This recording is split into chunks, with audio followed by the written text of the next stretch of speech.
Hey girls, coming at you again with another late night recording. So I'm going to try to make sure my voice is nice and clear and loud enough. I apologize if the lighting makes the video look a little grainy, but I'm dealing with a little less light than I usually do for one of these. Not that the quality's ever that great. But yeah, you can see me, you can hear the sound of my voice. That's the most important thing.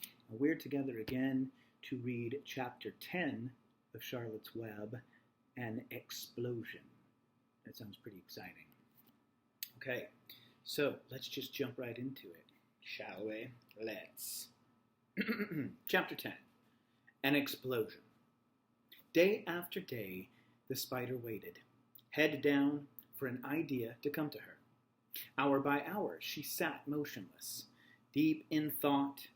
Having promised Wilbur that she would save his life, she was determined to keep her promise. Charlotte was naturally patient. She knew from experience that if she waited long enough, a fly would come to her web, and she felt sure that if she thought long enough about Wilbur's problem, an idea would come to her mind. Here's a quick illustration right under the chapter heading. Doop. Charlotte hanging upside down, doing her best thinking that way, right? Finally, one morning, toward the middle of July, the idea came. Why, how perfectly simple, she said to herself. The way to save Wilbur's life is to play a trick on Zuckerman. If I can fool a bug, thought Charlotte, I can surely fool a man. People are not as smart as bugs.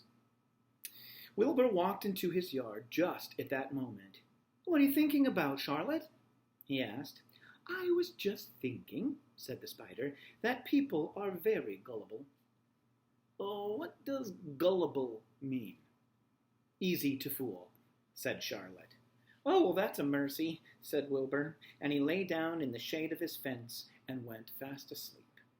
The spider, however, stayed wide awake, gazing affectionately at him and making plans for his future. Summer was half gone. She knew she didn't have much time. That morning, just as Wilbur fell asleep, Avery Arable wandered into the Zuckermans' front yard, followed by Fern. Avery carried a live frog in his hand. Fern had a crown of daisies in her hair. The children ran for the kitchen. Well, just in time for a piece of blueberry pie, said Mrs. Zuckerman. Look at my frog, said Avery, placing the frog on the drain board and holding out his hand for pie. You take that thing out of here, said Mrs. Zuckerman. He's hot, said Fern. He's almost dead, that frog. He is not, said Avery. He lets me scratch him between his eyes. The frog jumped and landed in Mrs. Zuckerman's dishpan full of soapy water. You're getting your pie on you, said Fern. Can I look for eggs in the hen house, Aunt Edith? Run outdoors, both of you, and don't bother the hens. It's getting all over everything, shouted Fern. His pie is all over his front. Come on, frog, cried Avery.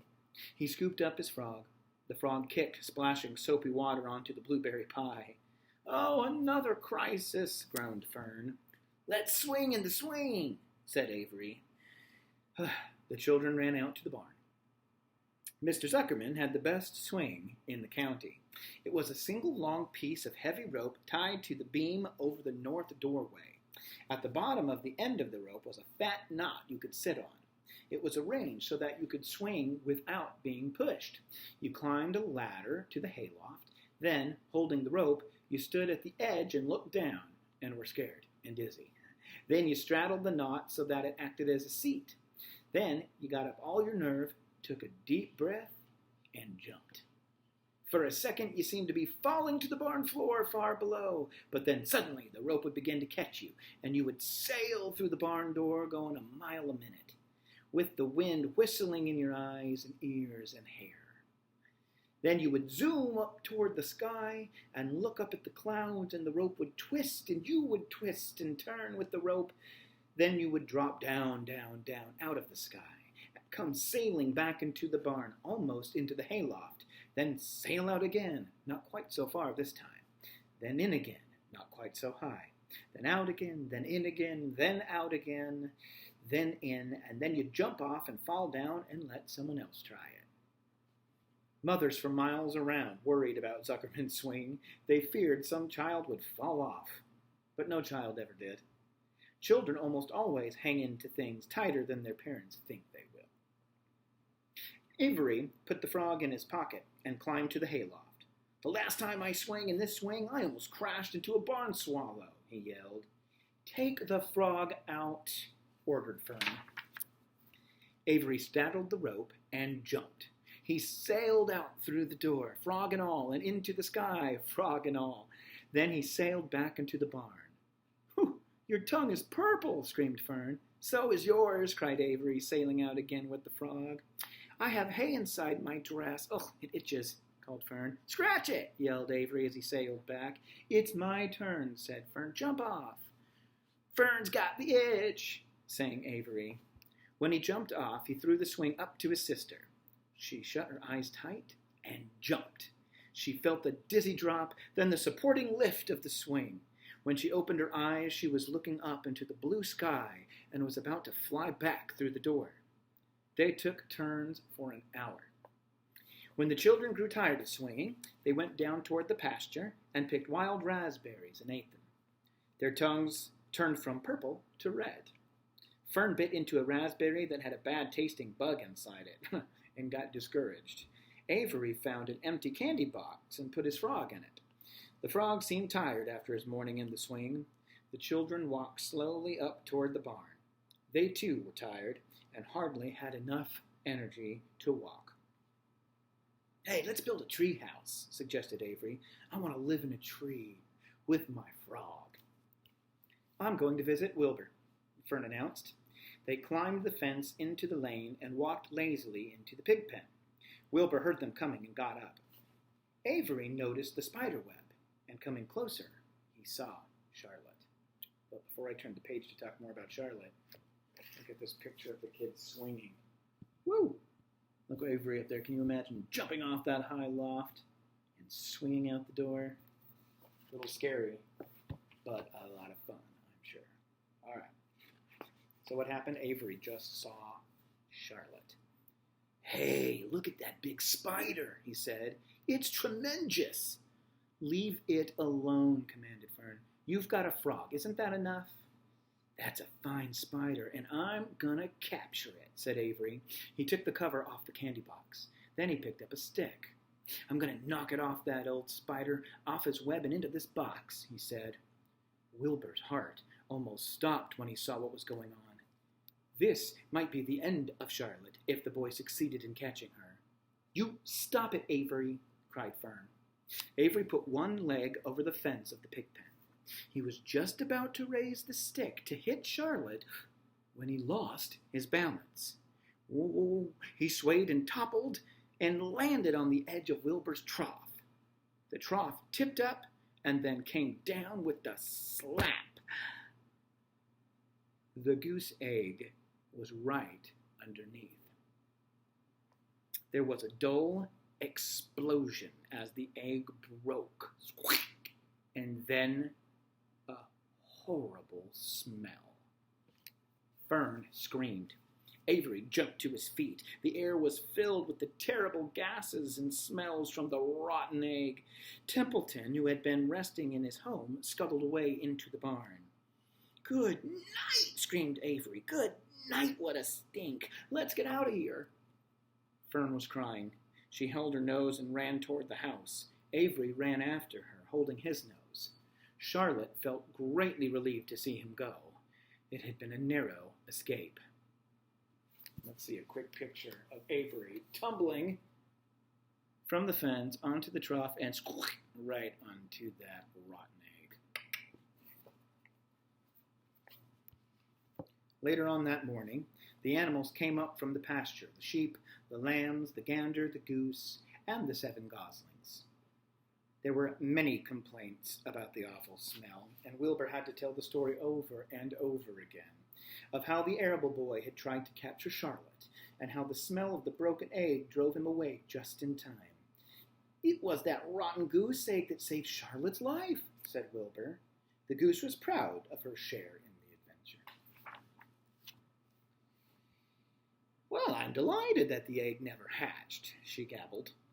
Templeton, of course, was miserable over the loss of his beloved egg, but he couldn't resist boasting. It pays to save things, he said in a surly voice. A rat never knows when something is going to come in handy. I never throw anything away.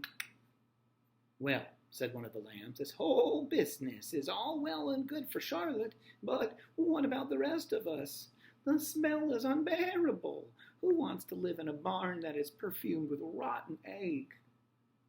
Don't worry, you'll get used to it, said Templeton. He sat up and pulled wisely at his long whiskers, then crept away to pay a visit to the dump. When Lurvy showed up at lunchtime carrying a pail of food for Wilbur, he stopped short a few paces from the pig pen. He sniffed the air, and made a face. What in thunder? He said. Setting the pail down, he picked up the stick that Avery had dropped and pried the trough up. "Ah, rats," he said. "Phew! I might have known a rat would make a nest under this trough. Oh, how I hate a rat." And Lurvy dragged Wilbur's trough across the yard and kicked some dirt into the rat's nest, burying the broken egg and all of Templeton's other possessions. Then he picked up the pail. Wilbur stood up in the trough, drooling with hunger. Lurvy poured. The slops ran creamily down around the pig's eyes and ears. Wilbur grunted. He gulped and sucked and gulped, making swishing and swooshing noises, anxious to get everything at once. Oh, it was a delicious meal. Skim milk, wheat middlings, leftover pancakes, half a donut, the rind of a summer squash, 2 pieces of stale toast, a third of a ginger snap, a fish tail, 1 orange peel, several noodles from a noodle soup, the scum off a cup of cocoa, an ancient jelly roll, a strip of paper from the lining of the garbage pail, and a spoonful of raspberry jello. Wilbur ate heartily. He planned to leave half a noodle and a few drops of milk for Templeton. Then he remembered that the rat had been useful in saving Charlotte's life, and that Charlotte was trying to save his life, so he left a whole noodle instead of just a half. Now that the broken egg was buried, the air cleared and the barn smelled good again. The afternoon passed, the evening came, shadows lengthened. The cool and kindly breath of evening entered through doors and windows. Astride her web, Charlotte sat moodily, eating a horsefly and thinking about the future. After a while, she bestirred herself. She descended to the center of the web, and there she began to cut some of her lines. She worked slowly but steadily while the other creatures drowsed. None of the others, not even the goose, noticed that she was at work. Deep in his soft bed, Wilbur snoozed. Over in their favorite corner, the goslings whistled a night song. Charlotte tore quite a section out of her web, leaving an open space in the middle. Then she started weaving something to take the place of the threads that she had removed. When Templeton got back from the dump around midnight, the spider was still hard at work. That's the end of chapter 10. Next, we're going to read chapter 11, entitled The Miracle. I think you know what happens there, but it's exciting to hear it again all the same. So, that's coming up next. Have a good night, girls. Get plenty of rest. Wash your hands. Have fun. I'll see you soon.